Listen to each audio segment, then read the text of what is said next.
You,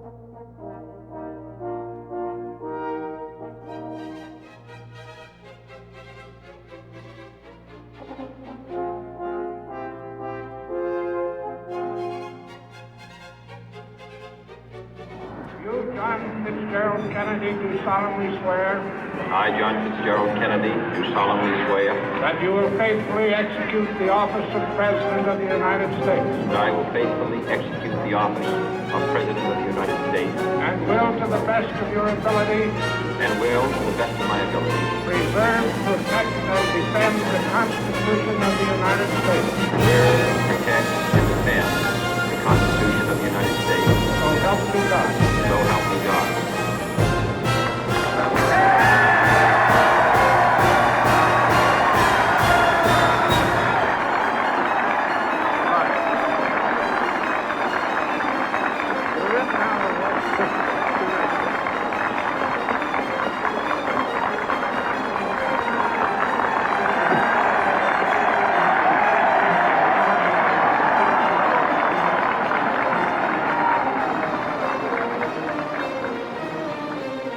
Vice President Johnson, Mr. Speaker, Mr. Chief Justice, President Eisenhower, Vice President Nixon, President Truman, Reverend clergy, fellow citizens.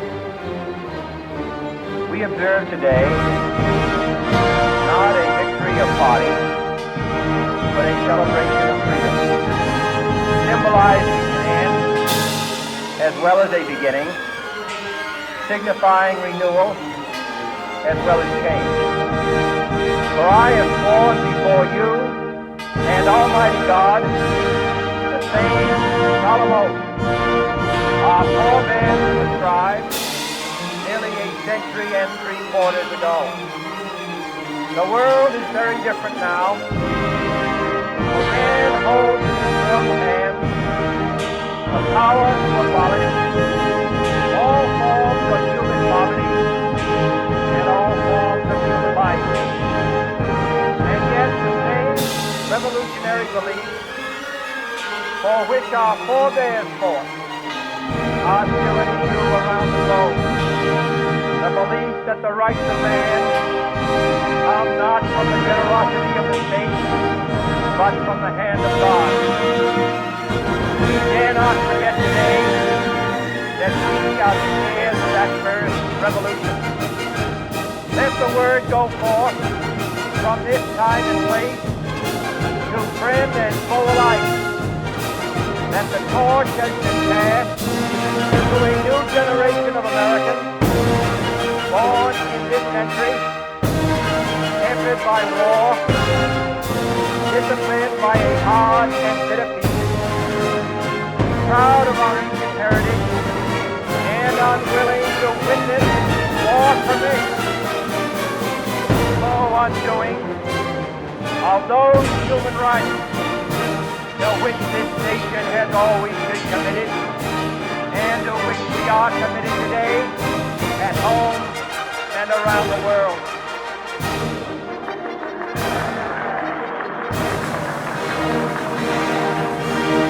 Let every nation know,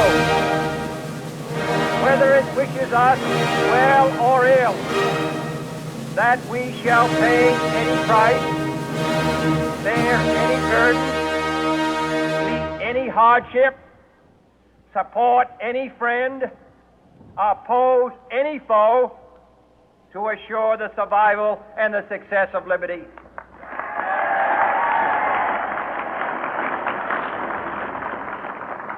This much we pledge and more. To those old allies whose cultural and spiritual origins we share, we pledge the loyalty of faithful friends. United, there is little we cannot do in a host of cooperative ventures. Divided, there is little we can do, for we dare not meet a powerful challenge at odds and split asunder. To those new states whom we welcome to the ranks of the free, we pledge our word that one form of colonial control shall not have passed away merely to be replaced by a far more iron tyranny. We shall not always expect to find them supporting our view, but we shall always hope to find them strongly supporting their own freedom, and to remember that in the past, those who foolishly sought power by riding the back of the tiger ended up inside.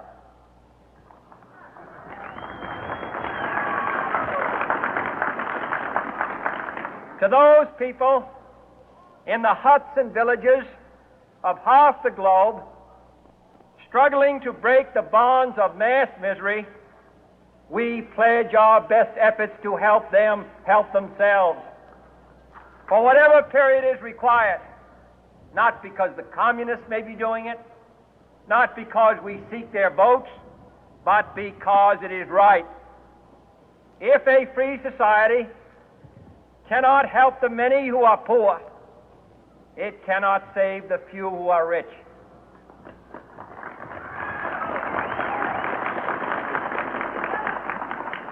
To our sister republics south of our border, we offer a special pledge to convert our good words into good deeds, in a new alliance for progress, to assist free men and free governments in casting off the chains of poverty.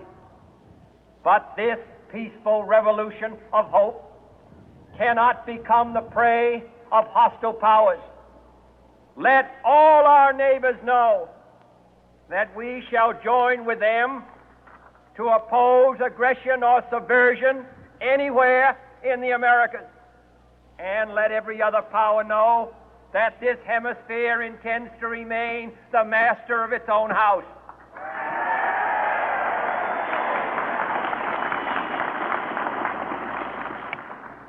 To that World Assembly of Sovereign States, the United Nations, our last best hope, in an age where the instruments of war have far outpaced the instruments of peace, we renew our pledge of support to prevent it from becoming merely a forum for invective, to strengthen its shield of the new and the weak, and to enlarge the area in which its writ may run. Finally, to those nations who would make themselves our adversary, we offer not a pledge, but a request that both sides begin anew the quest for peace. Before the dark powers of destruction, unleashed by science, engulf all humanity in planned or accidental self-destruction, we dare not tempt them with weakness, for only when our arms are sufficient beyond doubt can we be certain beyond doubt that they will never be employed. But neither can two great and powerful groups of nations take comfort from our present course, both sides overburdened by the cost of modern weapons, both rightly alarmed by the steady spread of the deadly atom, yet both racing to alter that uncertain balance of terror that stays the hand of mankind's final war. So let us begin anew, remembering on both sides that civility is not a sign of weakness, and sincerity is always subject to proof.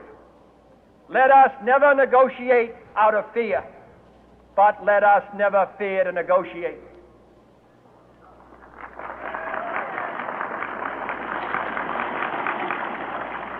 Let both sides explore what problems unite us, instead of belaboring those problems which divide us.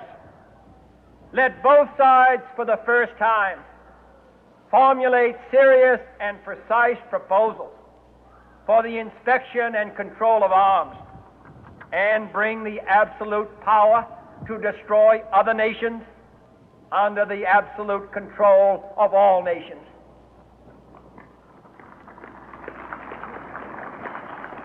Let both sides seek to invoke the wonders of science instead of its terrors. Together, let us explore the stars, conquer the deserts, eradicate disease, tap the ocean depths, and encourage the arts and commerce. Let both sides unite to heed in all corners of the earth the command of Isaiah to undo the heavy burden and let the oppressed go free. And if a beachhead of cooperation may push back the jungle of suspicion, let both sides join in creating a new endeavor, not a new balance of power, but a new world of law, where the strong are just and the weak secure and the peace preserved. All this will not be finished in the first 100 days, nor will it be finished in the first 1,000 days, nor in the life of this administration, nor even perhaps in our lifetime on this planet. But let us begin.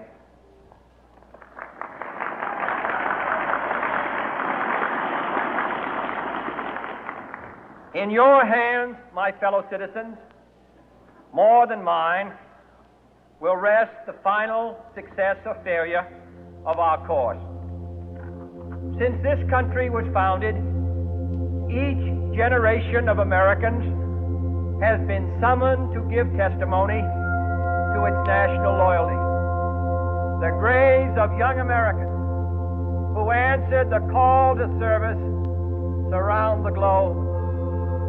Now the trumpet summons us again, not as a call to bear arms, though arms we need, not as a call to battle, though in battle we are, but a call to bear the burden of a long twilight struggle, year in and year out, rejoicing in hope, patient in tribulation, a struggle against the common enemies of man, tyranny, poverty, disease, and war itself. Can we forge against these enemies a grand and global alliance, north and south, east and west, that can assure a more fruitful life for all mankind? Will you join in that historic effort?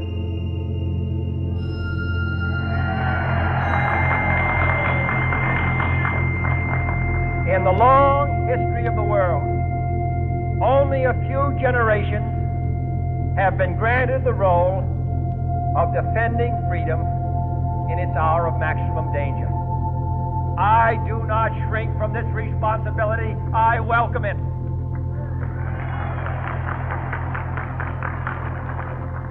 I do not believe that any of us would exchange places with any other people or any other generation. The energy, the faith, the devotion which we bring to this endeavor will light our country and all who serve it. And the glow from that fire can truly light the world. And so, my fellow Americans, ask not what your country can do for you, ask what you can do for your country.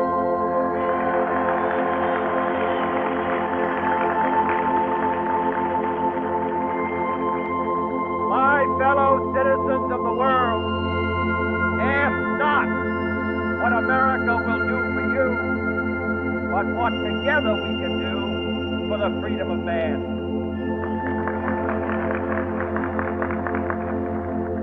Finally, whether you are citizens of America or citizens of the world, ask of us here the same high standards of strength and sacrifice which we ask of you. With a good conscience, our only sure reward, with history the final judge of our deeds, let us go forth to lead the land we love, asking His blessing and His help, but knowing that here on earth, God's work must truly be our own.